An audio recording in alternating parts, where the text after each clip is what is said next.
I've always thought that I never wanted to do the big retirement tour like people do and then take a year off and then come back, you know. Without a doubt, Alan Jackson is one of America's country music treasures. But is that the only aspect of this gifted artist? Alan has successfully balanced his fame and fortune while keeping his family as the main focus of his life. At 65, as he continued to share his timeless music with the world, his daughter revealed a long-held secret that deeply touched the legendary singer. To add more intrigue to this story, his daughter has also shared how these secrets have impacted her life and that of her siblings. Alan Jackson is an American country music singer and songwriter recognized for his neo-traditional country style. He has consistently prioritized family in both his life and music, managing to keep them somewhat private and shielded from the public's scrutiny over the years. However, his daughter's confession has illuminated what some fans may have long suspected, while for many others, it comes as a surprising piece of news to take in. Tag along as we uncover this touching confession that has deeply moved the legendary singer and explore what it might signify for the family. Before we dive in, let's take a closer look at Alan Jackson's early life to understand how his formative years shaped the man he has become. Early life. Jackson was born to Joseph Eugene, Daddy Gene Jackson, and Ruth Music, Mama Ruth Jackson in Newnan, Georgia. Growing up with 4 older sisters in a modest home built around his grandfather's old tool shed, he was surrounded by a close-knit family environment. The Jackson family is primarily of English descent, and his mother lived in their home until she passed away on the 7th of July, 2017. It was in this nurturing setting that he began writing music in 1983, laying the groundwork for his future career in country music. His father worked as a mechanic, providing a modest income that kept the family running, while his mother was a dietitian who ensured that Alan and his 4 older sisters grew up surrounded by faith. This strong foundation in faith and family played a significant role in shaping his music, especially in the early stages of his career. The themes of love, family, and spirituality often resonate in his songs, reflecting the values instilled in him during his upbringing. This background not only influenced his songwriting, but also connected him deeply with his audience, who relate to these universal themes. Jackson was primarily influenced by gospel music until a friend introduced him to artists like Gene Watson, John Anderson, and Hank Williams Jr. He attended Elm Street Elementary and Newnan High School, and after graduation, he joined a band called Dixie Steel. While pursuing his passion for music, he worked as a construction worker and forklift operator, performing in small clubs across Georgia. At the age of 27, Jackson and his wife Denise, who he had been married to for 6 years, made the significant move from Newnan to Nashville, Tennessee, with the hope of pursuing music full-time. In 1987, he recorded a pre-debut demo album titled New Traditional at Doc's Place in Hendersonville, Tennessee. But this album is extremely rare and was released only in Japan, reflecting on his dedication to his craft and the lengths he was willing to go to achieve his dreams in the music industry. In Tennessee, Jackson landed his first job in the mailroom of the Nashville network. His wife, Denise, who worked as a flight attendant, played a crucial role in his career. During her flights, she met Glenn Campbell and asked him for advice for her husband. Campbell generously gave her the business card of his manager and encouraged her to reach out, which significantly helped jumpstart Jackson's career. From his formative years to producing chart-topping hits and numerous awards, Jackson's dedication to his craft and his authentic voice made him a legend in country music. But how did he rise to stardom? Let's find out. Rise to stardom. After reaching out to Campbell's manager, Jackson's career began to take off. Eventually, he signed with Arista Records, and in 1989, he made history as the first artist signed to the newly formed Arista Nashville branch. This was a pivotal moment in his journey, paving the way for his rise in the country music scene and leading to the successful career he built afterward. His unique sound and storytelling ability resonated with audiences, contributing to his lasting impact in the industry. His debut single, Blue-Blooded Woman, may not have made it to the top 40, but he quickly rose to number 3 with Here in the Real World in early 1990. This song was the title track of his debut album, which also featured hits like Wanted, Chasin' That Neon Rainbow, and his first number 1, I'd Love You All Over Again. His second album, Don't Rock the Jukebox, released in 1991, was a huge success with 4 number 1 singles: the title track, Someday, Dallas, and Love's Got a Hold on You, along with the number 3 hit, Midnight in Montgomery. Alan Jackson's songwriting talent also shone through as he co-wrote songs for Randy Travis's album, High Lonesome. His music resonated with so many people and propelled him to the top of the country music charts. Alan Jackson's third album, A Lot About Livin' and A Little About Love, was a big hit with fans. It featured number 1 hits like She's Got the Rhythm and I Got the Blues and the iconic Chattahoochee, along with top 5 hits such as Tonight I Climbed the Wall, Mercury Blues, and Who Says You Can't Have It All. Chattahoochee even won him the prestigious 1994 Country Music Association (CMA) Awards for Single and Song of the Year, solidifying his place in country music history.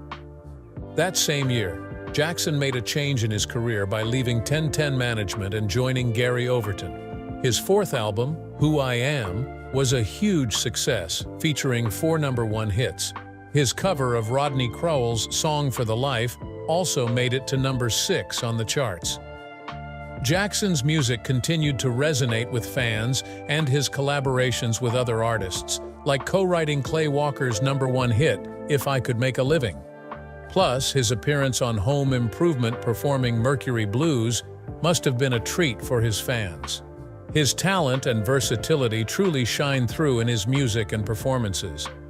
Jackson's The Greatest Hits collection was released in 1995. This album featured 17 hits, including 2 newly recorded songs, as well as the unreleased single from his album Here in the Real World.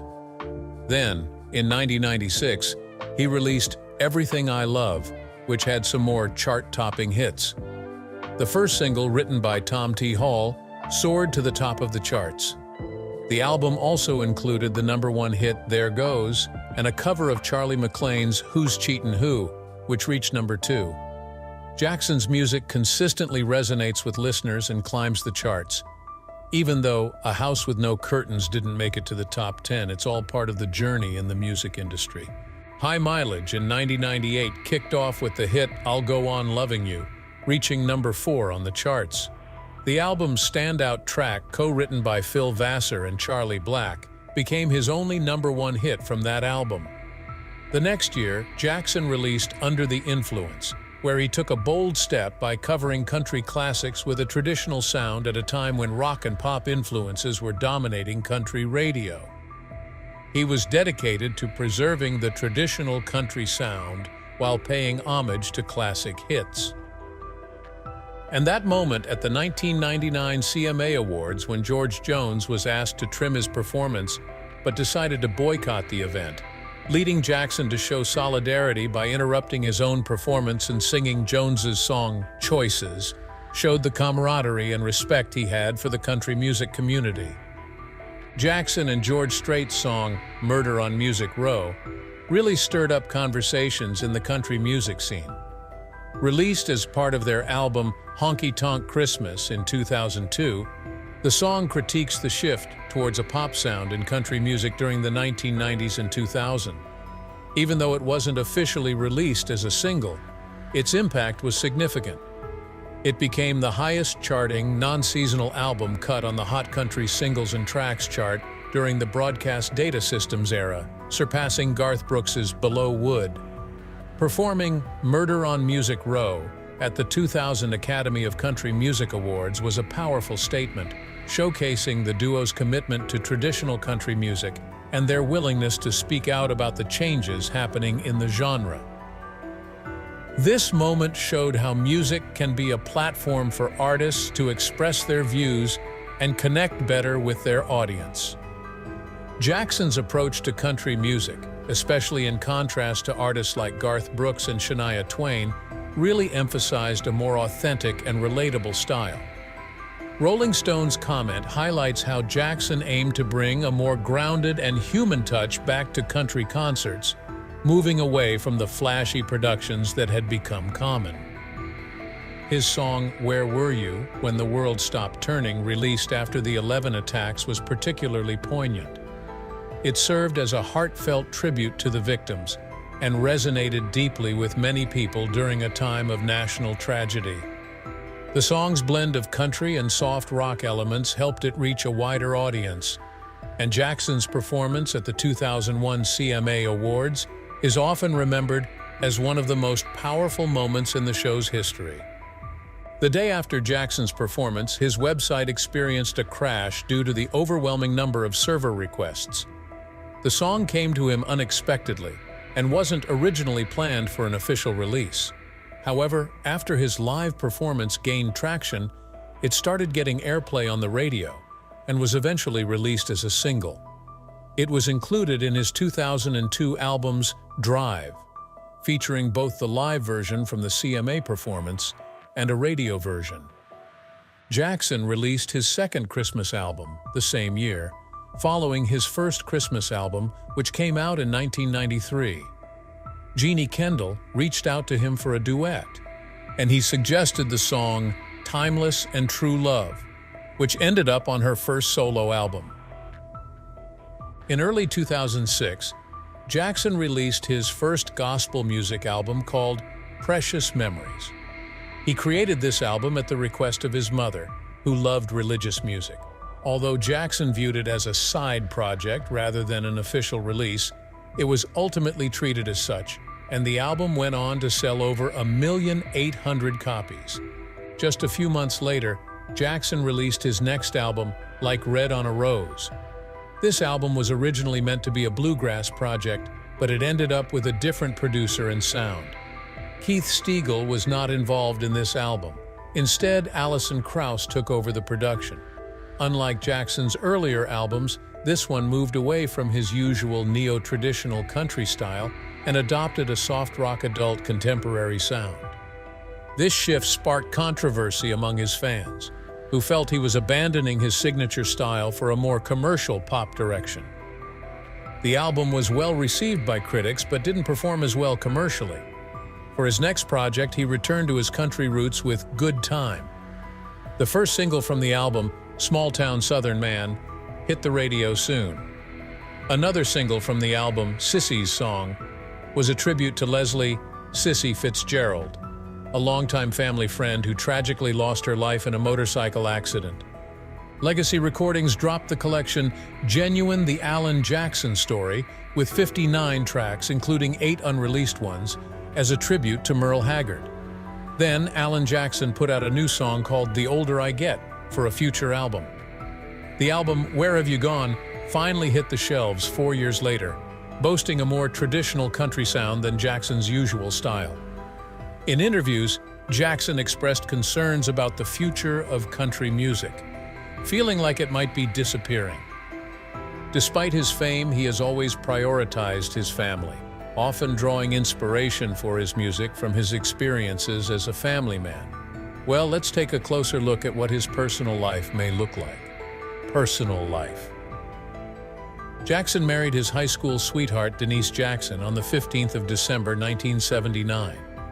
Together, they have 3 daughters, Maddie Denise Seligman, Alexandra Jane Ali, and Danny Grace.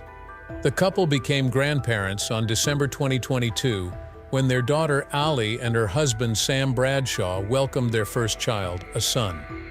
Although they separated for several months in 1998 due to the pressures of Jackson's career and his infidelity, they have since reconciled. Denise Jackson authored a book titled It's All About Him: Finding the Love of My Life, which became a bestseller on the New York Times list. The book details her life with Jackson, their relationship, the challenges they faced during their separation due to his infidelity, and their eventual recommitment to each other, along with her dedication to Christianity. It was published in 2007.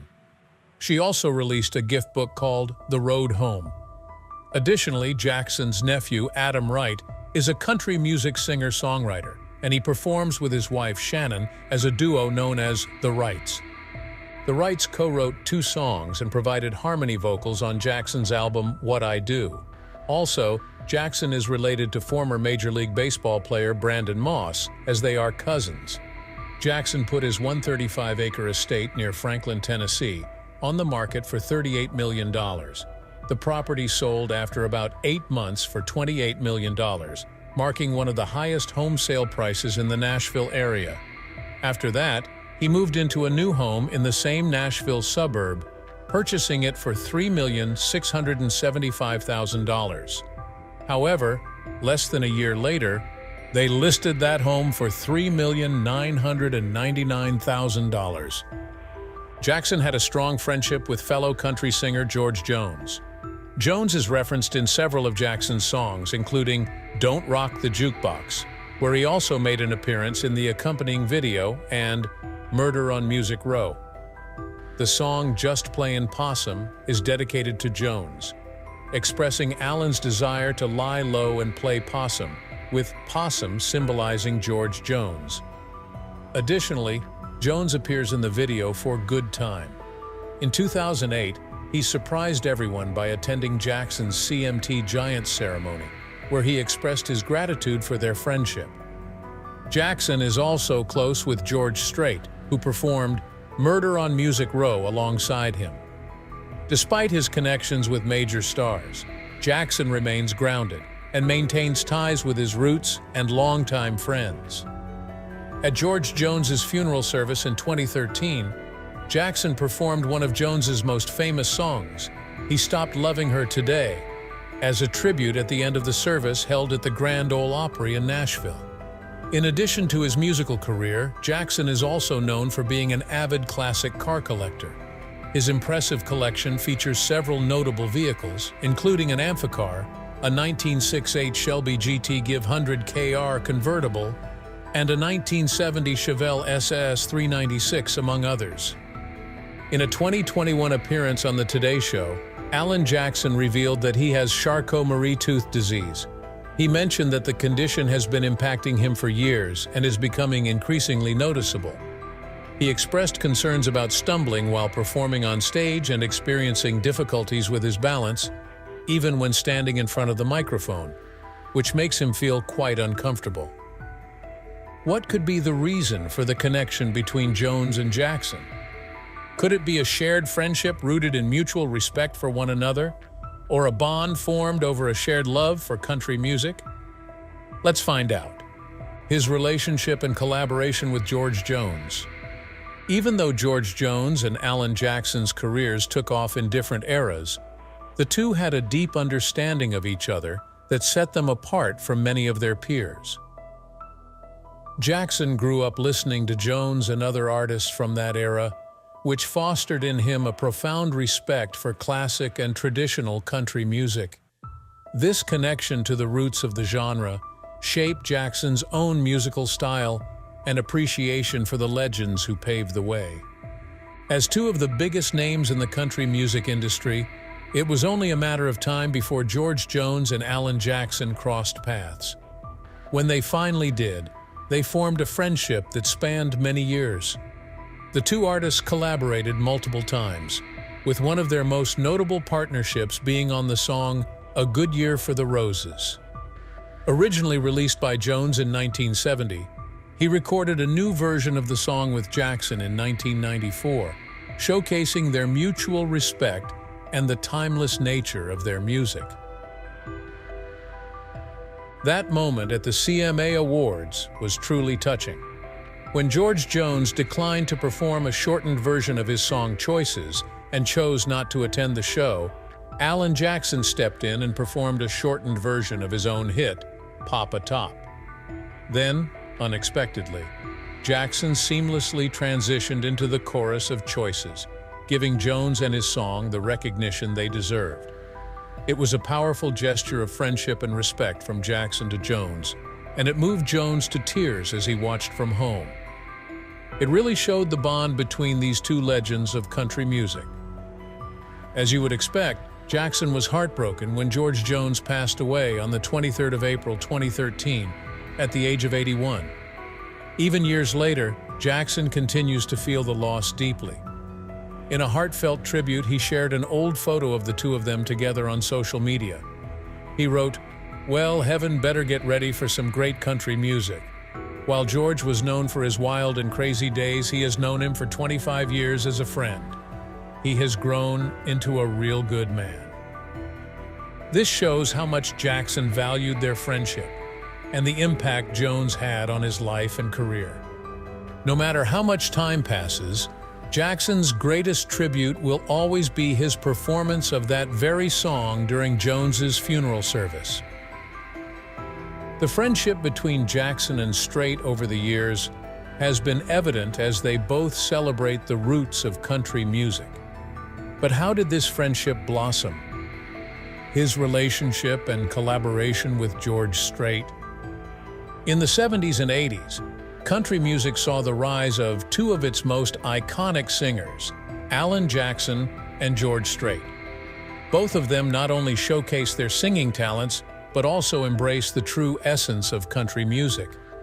They relied on their voices alone, without any gimmicks or extravagant stage setups, to connect with millions of fans around the globe. Although their careers took different directions, they came together in 2014 for a special performance of Amarillo by Morning. In June 2014, Strait headlined the AT&T Stadium for his The Cowboy Rides Away tour. The arena was packed with thousands of fans eager to witness the country music legend in action. Strait delivered a truly unforgettable concert that left a lasting impression on the country music scene. To share the spotlight and create a special moment, Strait invited Jackson to join him on stage. With a simple handshake, the two country icons treated the audience to a performance that still delights fans to this day. Even though he loves being on stage, Jackson shared his difficulties with his diagnosis and his farewell tour. In a statement on his website, he mentioned that fans know they can expect to hear the songs that shaped him and the ones they cherish when they attend his shows. What confession did Jackson's daughter make? Stay tuned to find out. Maddie Jackson's revelation. Alan Jackson's oldest daughter, Maddie Jackson Seligman, has indeed made a name for herself with her podcast, where she shares messages of hope and positivity, aiming to inspire her followers. Following in her mother's footsteps, she also authored a heartfelt book titled Lemons on Friday, Trusting God Through My Greatest Heartbreak. This emotional book was written after the tragic loss of her husband, who passed away just weeks before their first wedding anniversary due to a traumatic brain injury. Through her work, Maddie continues to honor her husband's memory while helping others navigate their own struggles. Although Lemons on Friday is a book born out of tragic events, it gave Maddie hope, and she described it as one of her lifelong dreams come true. Her parents actively contributed by writing the foreword in the newer edition, showing their support for her journey.